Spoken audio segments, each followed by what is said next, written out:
The dining room table is already cluttered with half-empty wine glasses and the remnants of Mom's overcooked roast. Dad's voice cuts through the clinking silverware like a dull knife. "You're 28, Nora. Still sewing scraps in that shoebox apartment?" He doesn't even look up from carving another slice of meat. "Your brother closed a 7-figure deal today." 7 figures, Mom nods, eyes shining at Ethan like he hung the moon. "We're so proud. That new penthouse?" All his Ethan smirks, loosening his tie. "Someone has to carry the family name forward." I sit there, fork frozen halfway to my mouth. My thrift store dress suddenly feels 2 sizes too tight. The gravy on my plate looks like mud. My name is Nora Ellis, and trust me, nothing about my life used to feel this cruel. Welcome to Revenge Cut. If you're watching this video, then share your own story too.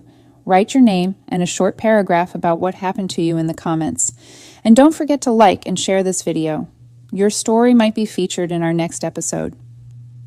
Aunt Linda leans over, patting my hand like I'm a lost puppy.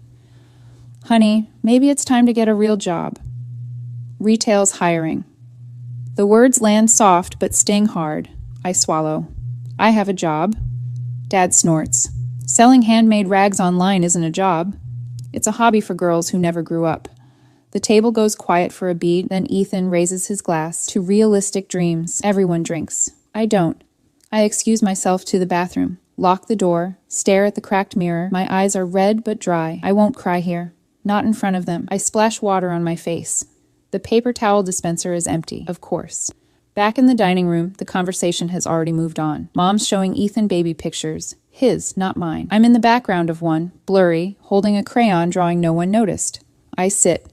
Pick at cold potatoes. Dad finally looks at me. "You should be more like your brother." He listened. He studied finance. He didn't waste time on fairy tales. Ethan chuckles. "Remember when Nora said she wanted to design clothes? In high school? We all thought it was cute." Mom laughs too. "So imaginative." I feel it building, the heat behind my eyes, the knot in my throat. I stand. Chair scrapes loud. "I have to go." Dad waves me off. Running away again.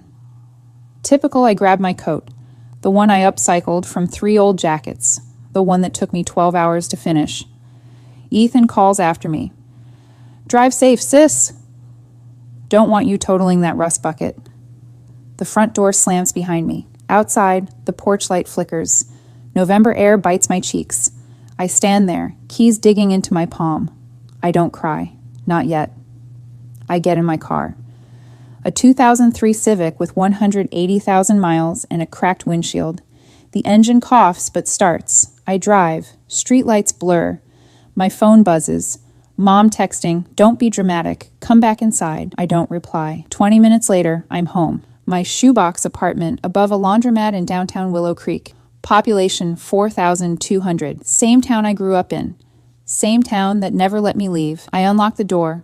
The smell of fabric dye and lavender sachets hits me. My sanctuary. The living room is my studio. Bolts of organic cotton lean against the wall. A second-hand sewing machine hums quietly on the table. My laptop glows. Open to my Shopify dashboard. 1,247 orders this month. I kick off my shoes. Collapse onto the futon. I let it out then. Silent. Shoulders shaking.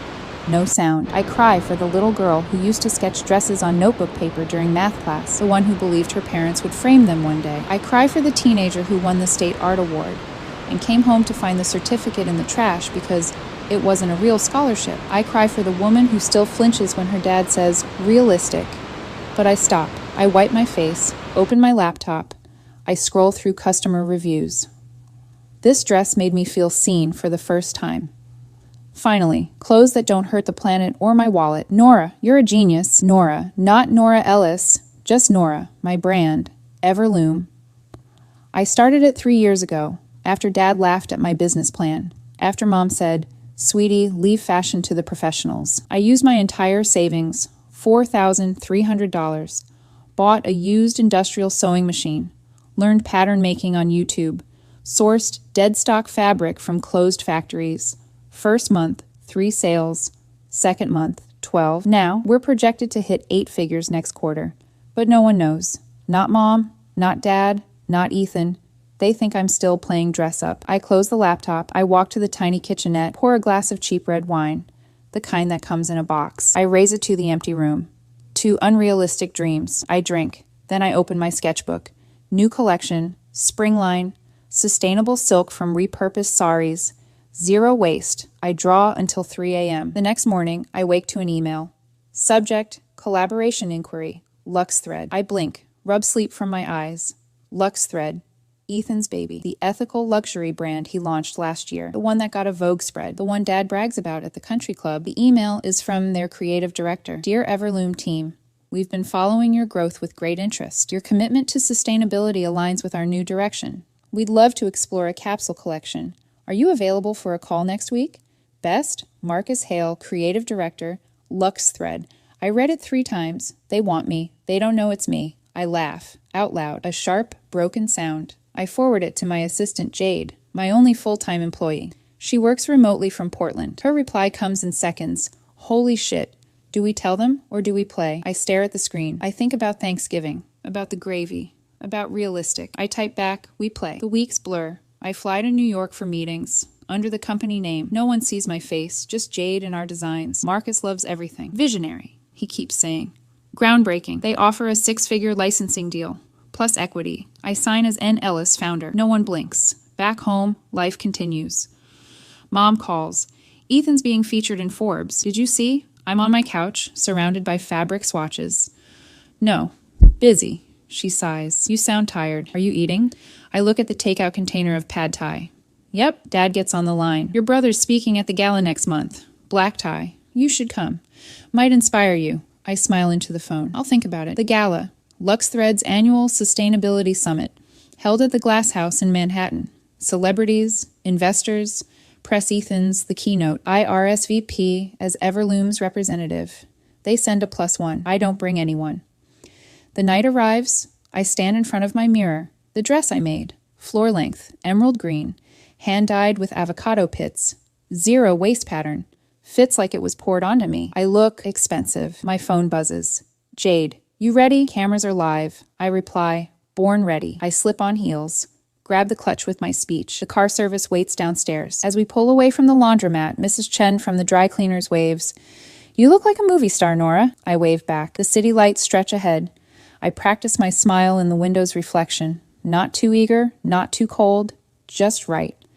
Inside the glass house, chandeliers drip light onto silk gowns and tuxedos. Champagne flows. Cameras flash. I check in at the media table.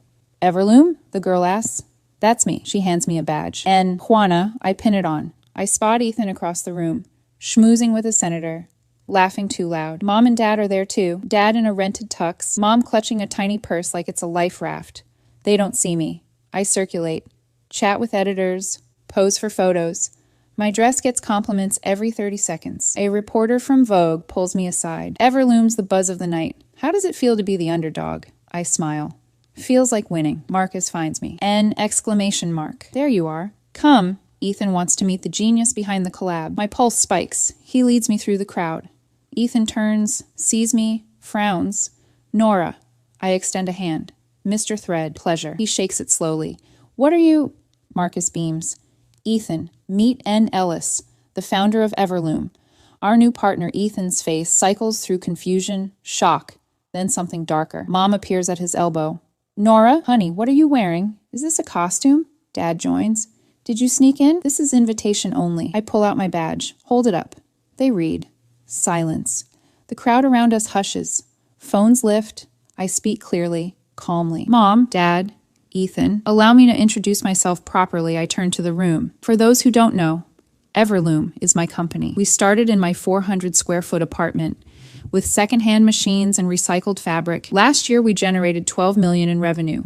This year, we're on track for 40 gasps, murmurs. Ethan recovers first. This is a joke. She's my sister. She can barely... I cut him off. Barely what? Afford rent? While you live in a penthouse bought with Daddy's loan? Dad's face purples. Now see here, Mom's crying. Why didn't you tell us? I look at her. Really look. Because every time I tried, you compared me to him. Every time I showed you a design, you said it was cute. Every time I asked for help, you told me to be realistic. I turned back to the crowd. This collaboration, it was my honor. But tonight, I decline Marcus Pales. What? I smile. Everloom doesn't need Lux Threads shine. We've been glowing on our own. I face my family one last time. You wanted realistic? Here it is. I built an empire while you were busy worshiping his. I walk away. Cameras follow. Behind me, Ethan shouts something. Security steps in. I don't look back. Outside, the night air is crisp. Paparazzi swarm. Nora, over here. I pause on the steps. One reporter asks, "What's next for Everloom?" I think of the little girl with crayons. I think of the woman who cried into cheap wine. I smile. Real this time. World domination. One sustainable thread at a time. The next morning, the internet explodes. # Everloom Gala trends worldwide. My inbox? 10,000 emails. Investors, partners, haters, mom calls. I let it ring. Dad texts, "We need to talk." I block the number. Jade FaceTimes me from the airport. "We just got an offer from Net-a-Porter. Full buyout."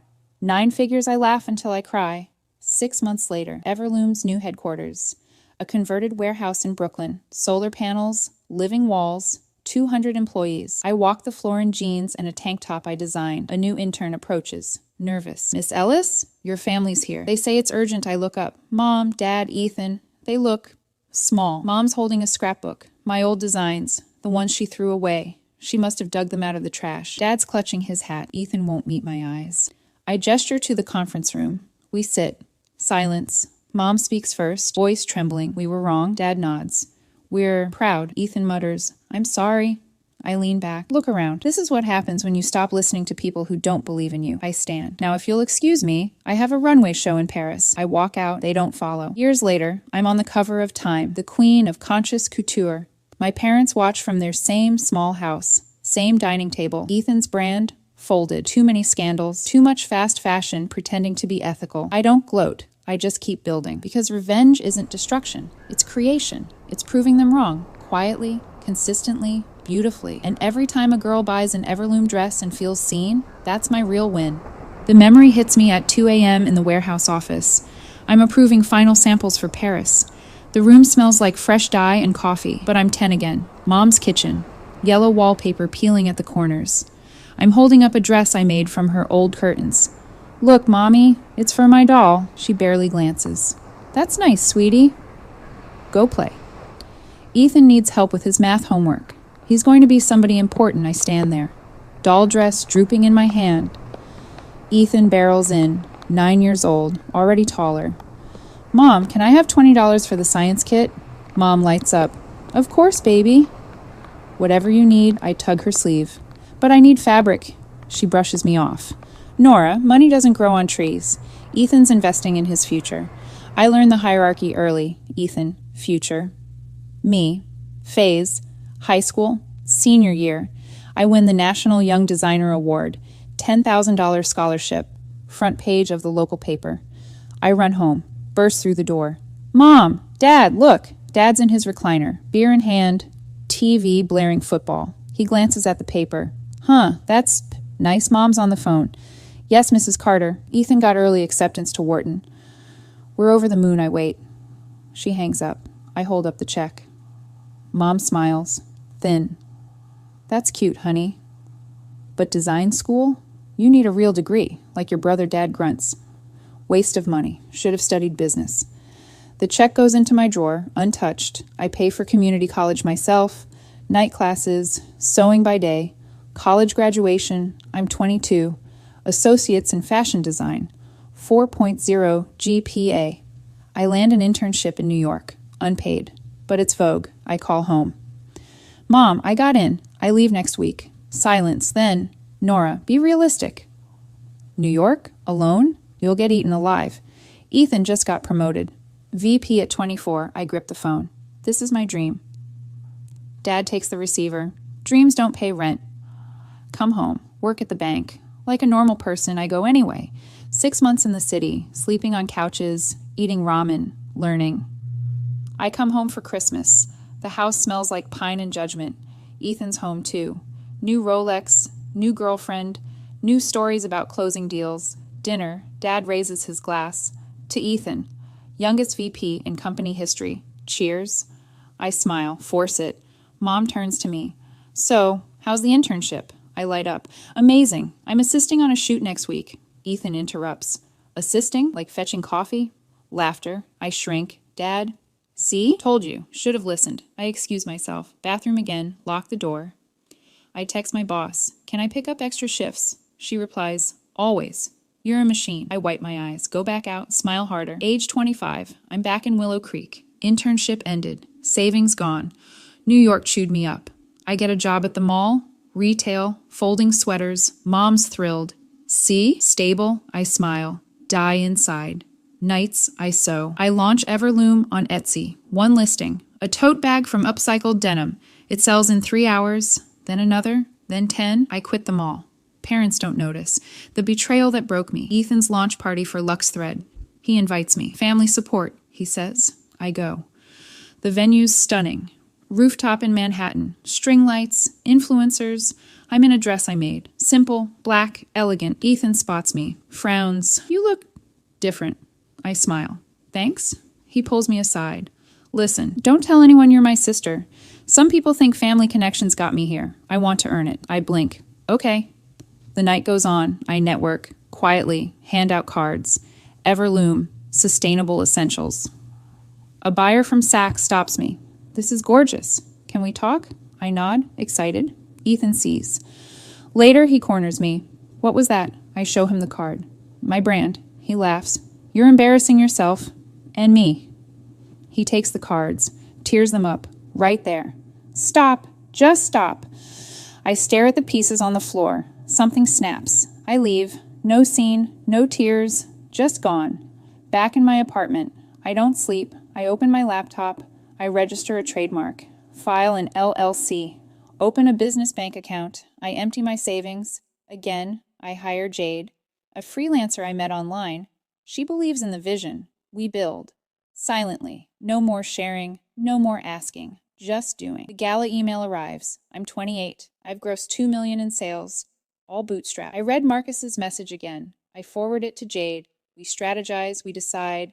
Anonymity. Everloom becomes a mystery brand. No founder photos. Just the work. Sales triple. We move to a small warehouse. 10 employees. I still live above the laundromat. I still drive the Civic, but I'm not the same. Thanksgiving again. Same table, same roast. Dad. Ethan's in talks with a major retailer. National distribution. Mom. Our boy's going places. I nod. Chew. Ethan. What about you, Nora? Still crafting? I smile. Something like that. Dad. You should apply at my firm. Secretary position open. I dab my mouth with a napkin. I'm good. Mom. Don't be stubborn. Pride comes before a fall. I stand. Actually, I have news. They look up. I pull out my phone. Open the Forbes article. Everloom. The silent giant of sustainable fashion. I slide it across the table. They read. Dad's face drains. Mom gasps. Ethan snatches it. This is AI. Fake. I shrug. Call the reporter. She interviewed me yesterday. Silence. I grab my coat. Enjoy dinner. I leave. This time, I don't come back. The build up to the gala. I don't tell them I'm going. I don't need to. I prepare my speech. Short, sharp. I rehearse in the mirror. I pack the emerald dress, the one that took 40 hours. I fly first class, my treat. I land in New York. I walk the streets where I once starved. I'm not starving now. I'm ready. The breakdown comes in pieces. First, the night after the torn cards. I'm on the train back to Willow Creek. Window reflection shows a ghost. I get home at 4 a.m. I sit on the floor, surrounded by fabric. I scream. No sound, just air. Throat raw. I punch a bolt of cotton. Again. My knuckles bleed. I stop. I cry, not pretty. Sobbing, snot, hiccups. I crawl to the bathroom, throw up pad thai in shame. I stare at the toilet. I whisper, I hate them. I say it again, louder. I hate them. I fall asleep on the tile. Fully clothed. Morning. Jade texts, you okay? I don't answer. I call in sick to my soul. I don't sew for 3 days. I don't eat. I watch the ceiling fan spin. I think about quitting. I think about the bank job. I think about being small forever. I think about Ethan's smirk. I think about Mom's sigh. I think about Dad's beer breath. I think about dying. Not seriously, but the thought visits. Stays for tea. Day 4, Mrs. Chen knocks, brings dumplings. Come down for laundry. I worry I let her in. She sees the mess. The blood on the fabric, the empty wine box. She doesn't speak. She cleans. She cooks. She sits. Finally, my daughter. Same. Parents want doctor. She painter. They no talk. 10 years. I cry again. She holds me. You good girl, you fight. But rest first, I sleep. I wake up determined, not happy, determined. I shower, shave my legs, cut my hair with kitchen scissors. I open my laptop. I delete my personal Instagram. I create Everlooms, no face, just hands. Fabric, process. I post my first video, me sewing, no sound, just the machine's rhythm. Caption, we start where they said we'd fail. 10,000 views in a day. I don't celebrate. I work. The hopelessness peaks during a fabric shipment delay. A supplier ghosts me. $20,000 worth of organic linen. Gone. I'm on the phone for hours. Begging, crying, screaming, nothing. I lose pre-orders. Customers cancel. Refunds eat my account. I'm $47 in the red. I sit in the dark. I call the suicide hotline. Not to die, to be heard. The woman listens. She says, "You're not alone." I cry for an hour. She stays. I pivot. I source locally. Pay double. Overnight shipping. I email every customer personally. I messed up. Here's your refund plus a free dress. I'm sorry. They don't leave. They double down. Sales spike. I break even. Then profit. I hire Jade full-time. We don't celebrate. We work. The gala invitation arrives. I stare at it. I want to burn it. I want to frame it. I want to disappear. I call Mrs. Chen. She says, "You go. You wear the dress. You show them." I say, "I'm scared." She says, "Good." The night before the gala, I can't sleep. I drive to my parents' house. 3 a.m. I sit in the driveway. Lights off. I watch Dad's silhouette in the window, watching TV. I watch Mom's shadow pass the kitchen. I watch Ethan's car. New BMW. I want to scream. I want to set it on fire. I want to be 10 again. I want to be held. I roll down the window. I whisper, "I did it without you." I drive away. The morning of the gala, I wake up empty. I pack. I fly. I land. I check into the hotel. I order room service. Don't eat. I stare at the dress. I try it on. It fits. But I don't. I call Jade. "I can't do this." She says, "You already did." I hang up. I sit on the bathroom floor. I cry again. Quiet this time. I think about the little girl. I think about the woman. I think, they don't get to win. I stand. I do my makeup, red lipstick, like armor. I pin my hair. I slip on the dress. I look in the mirror. I don't recognize her. Good. The car arrives. I get in. We drive. The glass house looms. I step out. Flashbulbs. I walk the red carpet. Alone. Inside, the noise swallows me. I find a corner. I breathe. Marcus finds me. N exclamation mark. "You look incredible." I smile. It hurts. He leads me to Ethan. The moment, Ethan's face, Mom's tears, Dad's shock, my speech, the walk away. It happens. But inside, I'm still on the bathroom floor. I'm still 10. I'm still bleeding. After, the hotel room, I'm alone. The dress is on the hanger. I'm in sweats. Room service tray untouched. I open the minibar. I drink tiny bottles. I call no one. I turn off my phone. I sit in the dark. I whisper, "Now what?" The city hums below. I realize the revenge isn't the reveal. The revenge is surviving the aftermath. When the cameras stop, when the lights fade, when it's just me and the silence, I cry again. But this time, I don't stop. The healing starts small. A week after the gala, I'm back in Willow Creek. The laundromat apartment feels too small now. I walk downstairs. Mrs. Chen is folding towels. She looks up. "You famous now?" I shrug. Feels fake. She hands me a dumpling. "Eat." I do. She says, "Proud not loud. Proud quiet. Like mountain." I nod.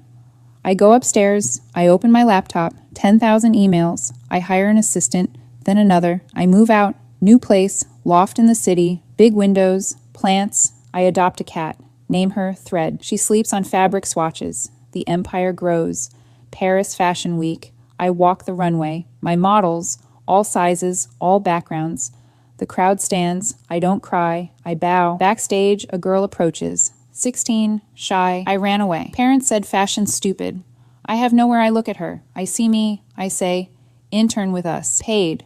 Housing." Her eyes fill. Mine don't. The offer from Net-a-Porter. 9 figures. I negotiate. I win. I don't tell my family. I don't need to. 1 year later, I'm on a plane. First class. Headed to Tokyo. New store opening. The flight attendant recognizes me. "Miss Ellis?" Huge fan, I smile. "Real?" She brings champagne. I drink. I open my tablet. Draft an email. To Mom, Dad, Ethan. Subject, no subject. I type, "I forgive you. Not for you. For me. I don't need your approval. I never did. But I'm done carrying your doubt. Live well or don't. Your choice. Nora." I hit send. I turn off the tablet. I close my eyes. The store opening, ribbon cutting. Crowds I speak. About sustainability, about resilience, about little girls with crayons. After a reporter asks, "Any message to the haters?" I think. I say, "Thank you. You made me unstoppable 2 years later. I'm 31. Everloom is a household name. I start a foundation. Scholarships for kids told no. First recipient, the runaway girl. She's lead designer now. I see my parents once. Grocery store. Mom's in the cereal aisle. She sees me. Freezes. I nod. She approaches. Hesitant. Nora, I wait. She says, "We watch your shows." Everyone I nod. Dad's behind her, eyes down. Ethan's not there. Mom, we're sorry. I say, "I know." I walk away. No anger, no pain, just peace. The final piece. A letter arrives. From Ethan. Handwritten. "Nora, I was wrong. About everything. Luck's thread failed. I failed. I see you everywhere. I'm proud and ashamed. If you ever want to talk, I understand if you don't. Ethan." I read it. I fold it. I put it in a drawer. I don't reply. Some bridges burn. Some you just walk past. Present day. I'm in my office. Floor-to-ceiling windows. Thread sleeps on my desk. I open a new sketchbook. Blank page. I draw. A dress for the little girl. The one with crayons. The one who never gave up. I sign it. For Nora. Age 10. You did it. I hang it on the wall. I smile. Revenge? It was never about them. It was about her. About me. About us. We won. Quietly. Beautifully. Finally. What would you do if this happened to you? Tell me in the comments. Thank you for watching Revenge Cut. If this story touched your heart, don't forget to like, share, and subscribe for more tales of betrayal, justice, and redemption. Until next time, stay strong and never stop believing in your truth.